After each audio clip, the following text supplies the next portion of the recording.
as we touched on throughout the day, lots is going on, moving workloads to the cloud, but security is always a consideration when you're thinking about IT transformation and moving workloads.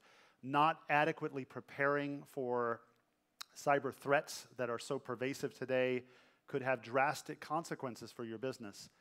Rackspace and EY have been working on new ways to guard against persistent cyber threats. And to set the stage for this discussion, here's a quick video.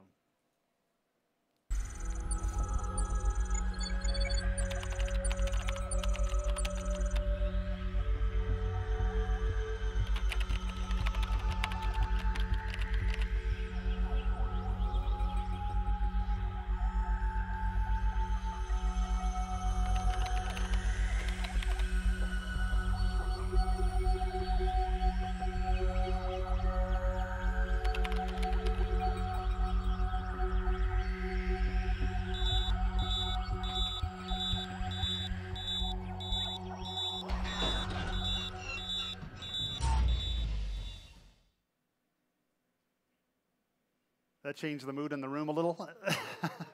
That's pretty ominous. Guys, is there any hope? These guys are going to come up and talk to us. So Sean Westman from EY and Daniel Clayton from Rackspace, guys, take it away. Welcome. Thank you. Good morning, everybody. You all seem pretty well behaved. They told me that a New York audience was going to be a little bit drunk and a little bit rowdy, so that's a little bit of a relief for us. I'm going to hand over to Sean in a moment and give him the opportunity to introduce himself, but before I do, just a couple of quick things about myself and my background. My name's Daniel Clayton. I'm responsible for operations for Rackspace Managed Security. Been with the company for about 3 years, but prior to that time, I spent 23 years in the British military working for the government. Spent most of my career embedded in intelligence services, either for the US or the UK. Certainly the second part of my career, the second half of my career, most of my responsibility was building and then running operations for organizations like NSA and GCHQ on both sides of the Atlantic, but also in countries that you would have seen on the news like Iraq and Afghanistan and the Balkans as well. Yeah, thank you, Daniel, and it's a real pleasure to be here at Solve. I've been serving Rackspace for a number of years, and in my capacity as a partner to Rackspace and a partner at EY, I've worked very closely with Daniel and Brian Kelly and David Newman, and I've come to have such incredible appreciation for what people with operational experience bring to cybersecurity, and we're going to talk about that today. But what I've learned is that if you're not in a live fire event, you're training for a live fire event, and if you're not training for a live fire event, you're making your environment better, and we're going to talk about how we're doing that at Rackspace together as a joint team. By way of introduction, I'm a partner in our cybersecurity practice. I'm responsible for automotive and transportation security. We've talked about autonomous cars. That's in my wheelhouse. I'm responsible for diversified industrial products. I've been doing security since 2000. I started in operations, and I've held a number of interesting jobs since, including architecture, director of operations, and most recently, we really work closely with our customers in transforming their cyber functions. So before we get into this, I know what you're thinking. No, really, I do know what you're thinking, ex-NSA. You're listening to me, and you're thinking, okay, that guy's got an English accent, a brown velvet jacket and a pocket square. When's he going to sing me a Beatles song? So it's either that. The other thing that you might be thinking is, has he arrived to make America Great Britain again? It's actually neither of those two things. But I will tell you that, that Sean and I very much considered singing you a Beatles song. I couldn't get Sean on board with the provocative dance routine that I had planned for you. So we're going to go with Plan A. And Plan A really is to give you guys some insight into the types of things that we're doing at Rackspace to solve some fairly big problems and to make sure that we're properly prepared if we need to deliver a response to a cyber attack, the type of response that will protect our company, Rackspace, but also protect our customers as well. So before we get into this a little bit, I just want to see, by show of hands, have we got any veterans in the audience? Oh, not too many of you. That's slightly surprising to me. But from us to you, thank you very much for your service.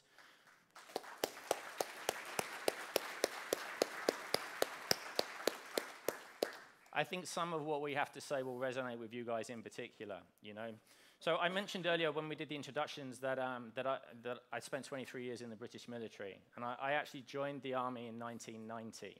And at that time, those of you who are old enough, if you cast your mind back to then, it was a time when the Cold War was kind of coming to an end. But soldiers at that time, their kind of daily lives, and had been for many years, was this kind of training cycle in preparation for World War III, if it was going to happen, in case we found ourselves in a conflict with the former Warsaw Pact. And we really spent our time training internationally with the United Nations and with NATO, getting ready for what we were going to do if the balloon went up. And I would like to think that it wasn't my fault. But the year that I joined the army, everything changed. 1990, Saddam Hussein invaded Kuwait, and we went into Iraq to deal with that. The former Yugoslavia broke up, and we deployed tens of thousands of troops to the Balkans, first in Bosnia and latterly in Kosovo, and we were there for several years dealing with that. Then 9/11 happened, and we went into Afghanistan to deal with the threat of Al-Qaeda. And then the specter of weapons of mass destruction came up, and we went back into Iraq to try and deal with that problem as well, and of course now ISIS and all of this. And from our perspective in the military, really we moved from this training cycle where everything was very sterile, everything was controlled, and we knew what we were doing, we're preparing for something that we hoped would never happen, into the reality of train, deploy, recover, train, deploy, recover. And that was the reality for us over the last 20 years who spent their time in the military. We were constantly going away and dealing with combat situations. And the reality of that is that it's very, very different to the training environment. You don't really know exactly what's going to happen, and you don't really know how people are going to react when they find themselves under fire and when they find themselves in a combat situation. And about 2013, I was putting together a squadron of intelligence analysts to take them into Afghanistan. And it became very clear to me that the people that I was choosing and the choices that I were making were very much favoring people who already had combat experience, people who had already been in theater, people who knew how they were going to react. And you kind of have to ask yourself the question, why? And the truth is there's so much uncertainty when you have that much adrenaline and that much pressure involved in the situation that you're in, that you really don't know how people are going to react. And I've seen very experienced soldiers, when they're under fire for the first time, all of a sudden putting the magazines on their rifles the wrong way around, unable to do their helmets up, sometimes running in the wrong directions, not being able to deal with the intensity of the situation that they find themselves in. And like anything else, once you've done that once or twice, and once you've been in that situation and you know how you react, you can start to adapt to that, and you can start to develop the mechanisms that you need to develop as an individual to be able to deal with that type of pressure and to become effective. So we start loading our teams with these people who have combat experience. Very important that we do that. So Winston Churchill said this about what happens when the balloon goes up. It's a very Churchillian quote, but this is Winston Churchill's way of saying that when the unspeakable hits the fan, all bets are off. You don't know what's going to happen, but whatever you think is going to happen, you better have prepared for it, and you better know your people. I think it's very true. I've given you a couple of examples of what can happen in the intensity of a combat situation. But something that I've learned since I moved into the commercial sector, and certainly working very closely with Sean, is that this distinction between working in your daily jobs and delivering your daily jobs and your responsibilities under extreme pressure, the reality is very true in the commercial world as well. Thank you, Daniel. Yeah, and I'm sure Daniel seems very impressive to all of you with his British accent and stories of war. But I think all of us in this room are really pointing out the complexities of our own organizations and think that war's got nothing on that. And I say that in jest. I know, and thank you very much for your service and accomplishments. But I do want to point out, like in a military context, the military is designed to operate in these strenuous situations. They have the necessary command and control and supporting infrastructure to see themselves through it. And it's really a question of leadership like that, of what Daniel brings. But in the context of a business, we don't always have the necessary command and control infrastructure or the supporting processes. And that's really what the chaos of reality is all about. Many of you may remember that in 2015 there was a payer and it was compromised, and there were approximately 78.8 million records that were breached. And in fact, many of you may have been impacted yourselves receiving a breach notification letter from your own healthcare insurer or provider, these payers. It all started with a single file. It started with an analyst who observed in a security event against a single fire. And what soon began was that single file expanded, and it became a database and a series of related databases. And beyond that, it became impacting of multiple organizations. And what started in one organization grew to impact up to 55 other organizations, each with their own level of complexity, each with their own complicated infrastructure and ecosystem to maintain. And what we want to point to, and what I want to draw some attention to, is that often when we talk about enterprise cybersecurity response, we often talk about it in the context of IT or information security. But in these real-world scenarios, what quickly happens is that incident response and cybersecurity response quickly grows to become a business issue, and one that can only be dealt with by an integrated business team. In my experience as a cybersecurity professional serving the industry in the peripheral of what was happening during that initial breach, what I came to see was that under stress, people behave differently. We saw people breaking down on meetings, right? We saw people crying on status updates. We saw that there was extraordinary stress on individuals where there wasn't sufficient planning and adequate process in place. The process is necessary to analyze the impact of the breach and identify the contractual obligations for notification, the contractual obligations for state attorney notification, and such weren't well known, and they were being developed in real time. And so what we wanted to do, Daniel and I, was take some of the lessons learned from his physical world experience and mine from the world of commercial and cyber response, and build a series of exercises for Rackspace. So, as I mentioned earlier, I'm responsible for operations for Rackspace Managed Security. And as an organization, we only launched around 18 months ago, 19 months, I think now. So we were a relatively new organization, and about 9 months ago, we had built our customer security operations center. We had hired the analysts that we wanted. We were delivering the operation, and we were pretty happy with the way that things were going. You know, we were just starting to bring on decent numbers of customers. We were starting to scale the operation, and everything was going pretty well. But there are a couple of problems that I really wanted to solve for. And the first of those problems was that I didn't really know how my team was going to respond if we had to deal with a major cyber event. Now, we'd been dealing with investigations and we'd been doing what we said we could do, but we hadn't really done it under pressure. We hadn't been in a situation where maybe we had 2 cyber events running simultaneously. You know, maybe we had a cyber event when my CSOC manager was out sick. You know, these types of things. I didn't know how they were going to respond. And the concern for me was, how do I qualify how well they're going to respond without there being an actual event by which time it might be too late and something might happen that impacts a customer or something might happen that exposes Rackspace as a company. So I wanted to solve for that and get some data into what I knew about the team and what I knew about the operation and how it would respond under pressure. And the second thing was that we had an awful lot of confidence in the team that we built and the operation that we built and what we could do. And we'd been telling customers, hey, we can do this for you and we can do that for you and this is how we'll do this. But I couldn't prove it because we were a new organization and I didn't have a historical track record of metrics and data that I could lean on to communicate to customers that what we say we can do is actually real and we really can do it. And the other thing that I was worried about is that the more that you think about this situation, the more you start walking through what you would have to do during a cyber response, a major cyber response for a customer or for Rackspace, the more you realize that it's not just the cyber incident response team that's going to be dealing with that.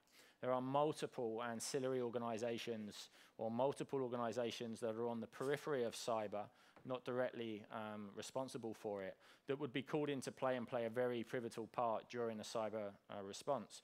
And of course, we all know that you're only as strong as your weakest link.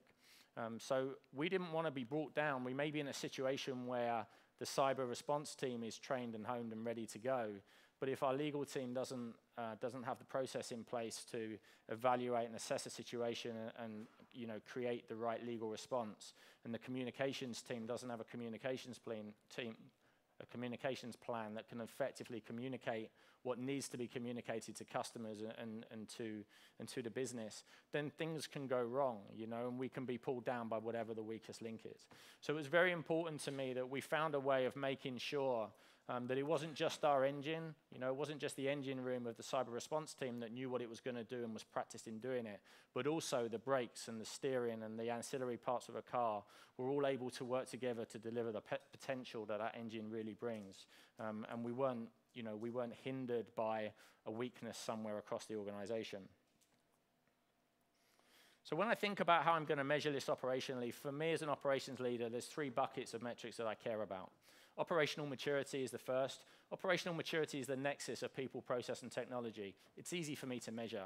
I know exactly what the operational maturity is in my organization, and I know where we're going because I can measure the process that we have in place. How defined is it? How automated is it? I can measure the people that I have in their positions and the education and the certifications and the experience that they have.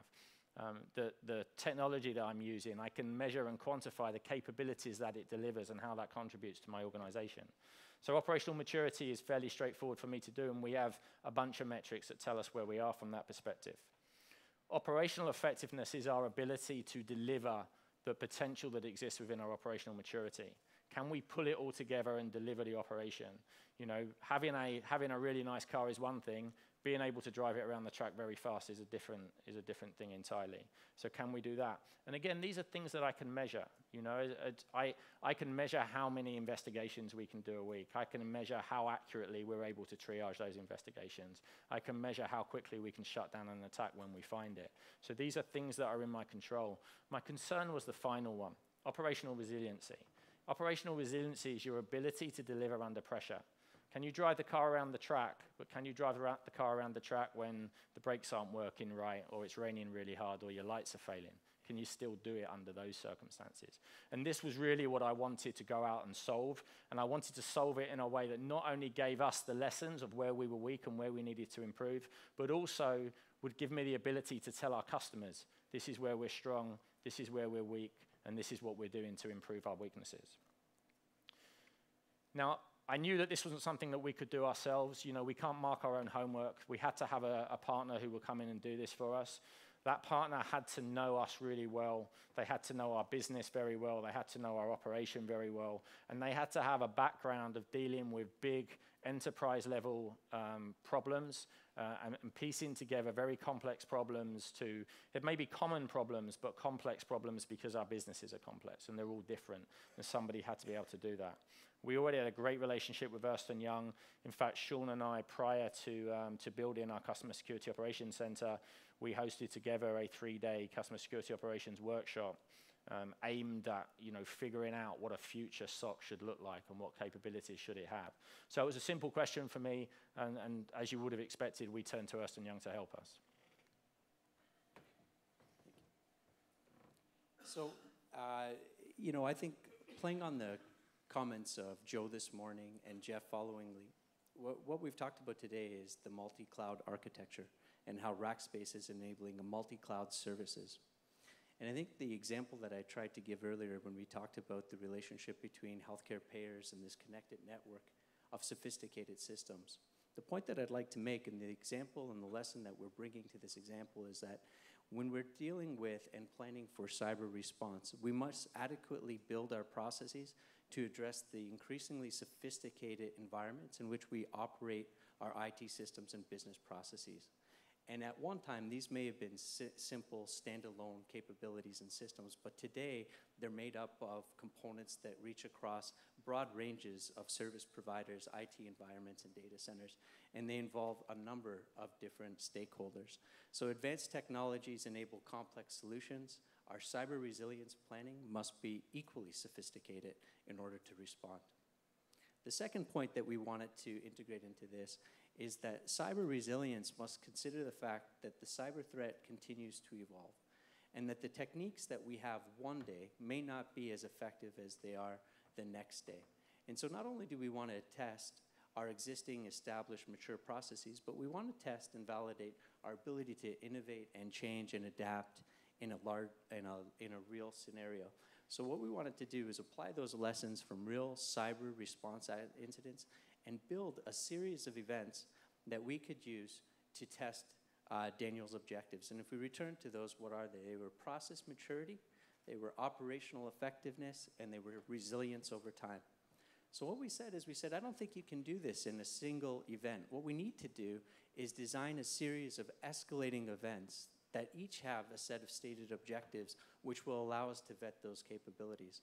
The first of the 3 events was what we call a tabletop. A tabletop is designed to inject information over the course of a day. By design, what we're looking to do is we're looking to observe the response of critical stakeholders, be it from information security, IT. At Rackspace, this would be made up of both the customer SOC, the internal SOC, the information, the IMOC, the Incident Management Operations Center, PR, legal, counsel. And so what we did was we injected a real-life scenario using TTP, tactics, techniques, and procedures of adversaries observed in similar environments. We developed a scenario that was unique to Rackspace and would look to simulate an attack that would both target the Rackspace infrastructure as well as customer infrastructure and show an attacker move between the various environments. Our objective here was to have our stakeholders put on the table the processes that they would use to respond to the different injects. It allowed them an opportunity to determine, do we have adequate coverage in the processes that we have defined? Have we developed the processes such that they integrate across the necessary business stakeholders? Are we able to communicate and share information in real time using secure and appropriate methods? And so this was the catalyst of the first one. This is really, in my mind, a mechanism for measuring the process maturity. And it's doing so on the tabletop. So what we're doing is looking at the design of the process, not its operation. In the second of 3 exercises, what we really focused on was, what we will focus on as we develop and execute these is operational effectiveness. The technique that we're going to use is we're going to execute what is commonly referred to as red teaming, and many of you may be familiar with this. We're going to use good guys to actually execute the TTP and the attacks of bad guys in the Rackspace environment. And the objective is to observe not just the procedural response, but the actual response of the Rackspace stakeholders across the broad spectrum, both from a technical perspective, the initial points of detection, right, containment, but also the communication and the analysis of the resulting business impact, what customers were affected, what notification laws come into play, how will we communicate, how will we coordinate, who's on point for what. And we're going to observe the actual stated behaviors of the connected, resilient team across across an incident. Just a quick note on that, Sean. I think one of the really interesting things about the second one is the first exercise that we conducted was by, because it was by necessity really, was that we had the management layer, you know, the leaders of the teams in that room, because we needed to understand exactly what was in place, what process was in place, what had been documented, what was done, and they were the guys that knew that. The second exercise, we're excluding them from it. So they're going to be in the room to observe and to answer questions behind the scenes, but we're putting their people in the chair. That we're making sure that it's not just that manager that has all of the knowledge and all of the experience that knows what to do, but that every member of his team, all the way down to the level 1 analysts or you know, whatever support racker may be in that position, but making sure that that knowledge and that process is known by everybody across the organization, and that it doesn't matter who's in the chair on the day that the balloon goes up. We know that the right people will be, or we know the people in the chair will do the right things. Sorry. Yeah, no, excellent point. One of our favorite injects is to have a slide that comes up and says your #1 incident responder and coordinator is now on vacation and unreachable, forcing the response to the #2 or the #3 responder. And it's an effective mechanism to test the overall resilience of the team. As we move into the third of the exercises, what we're really trying to do is test resiliency. And Daniel talked about it in his opening remarks, and he used it in the context of war. In the context of an incident response, what we're talking about is the ability to sustain the process excellence and the operational excellence over an extended period of time and over a set of different but related incidents. And so what we've designed is a series of events that will go over several days. We'll engage with the Rackspace stakeholders at a global level. We'll execute both technical and procedural attacks and test the various processes across the world. And that includes, for example, the United Kingdom, the CSOC, the ISOC, and various stakeholders. Will engage in various legal and other forms of analysis as well. And so at the end of this, what we're looking to do is to present back a thorough understanding of what is, and answer Daniel's question. How will the team perform under stress? How resilient are our existing processes and operational excellence? And so everybody understands, that final exercise, as far as the rackers who are involved in that exercise, and this will be a global exercise that will last 3 to 5 days, for them it'll be a live event. You know, everything about the event will be simulated from a leadership perspective, but it will look and feel like a real event, and we will require them to do exactly what they would do if they were responding to a real cyber event. It is as close as we can get to simulating the pressures of a real response. And I have every intention of keeping my CSOC manager up for 28, 36 hours, and then sending him to the CEO to brief him to make sure that he can still brief him well under that type of pressure. And these are the types of things we're going to be pressure testing the operation, our leadership team, and the process that we've built. With that, we're at a point where we'd like to show you a video and demonstrate to you some of the efforts that we've collectively taken to execute the first of the 3 exercises, so you can get a feel for what we've done collaboratively.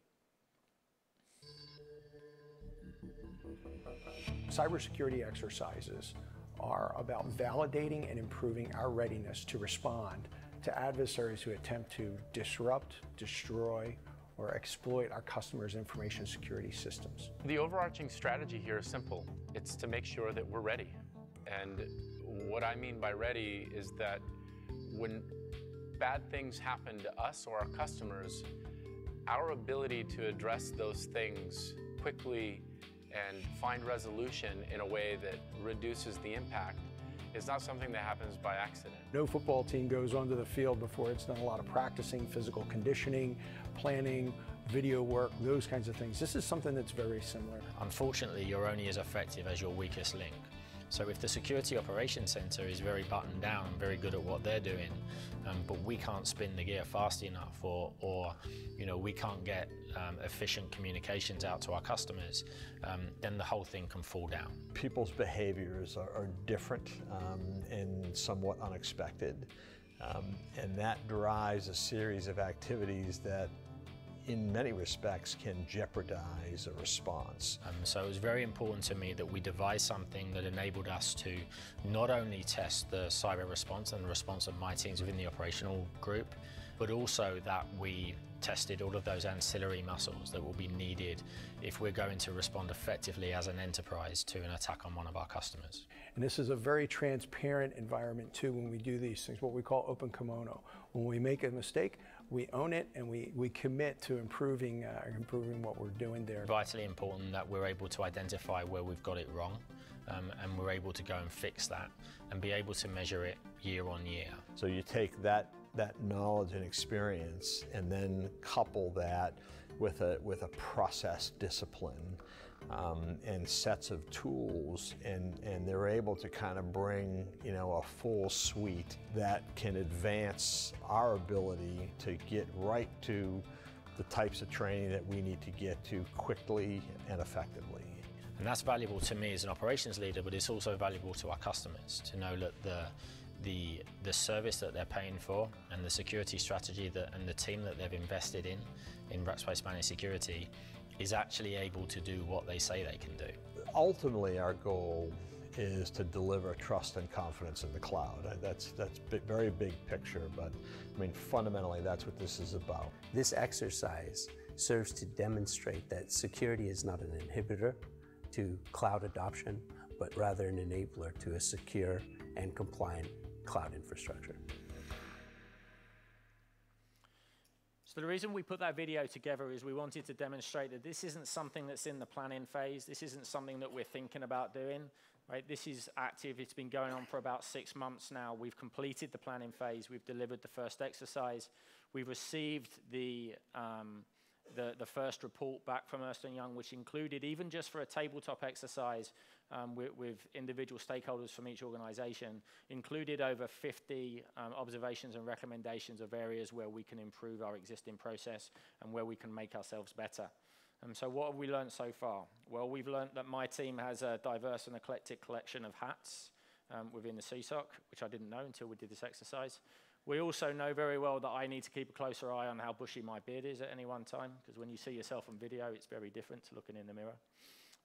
But I think critically, we're starting to develop a real picture of how we're going to work as a team, how the company is going to come together fanatically and deal with a cyber event when it happens, where our gaps are, you know, what needs to be improved and how we'll do it.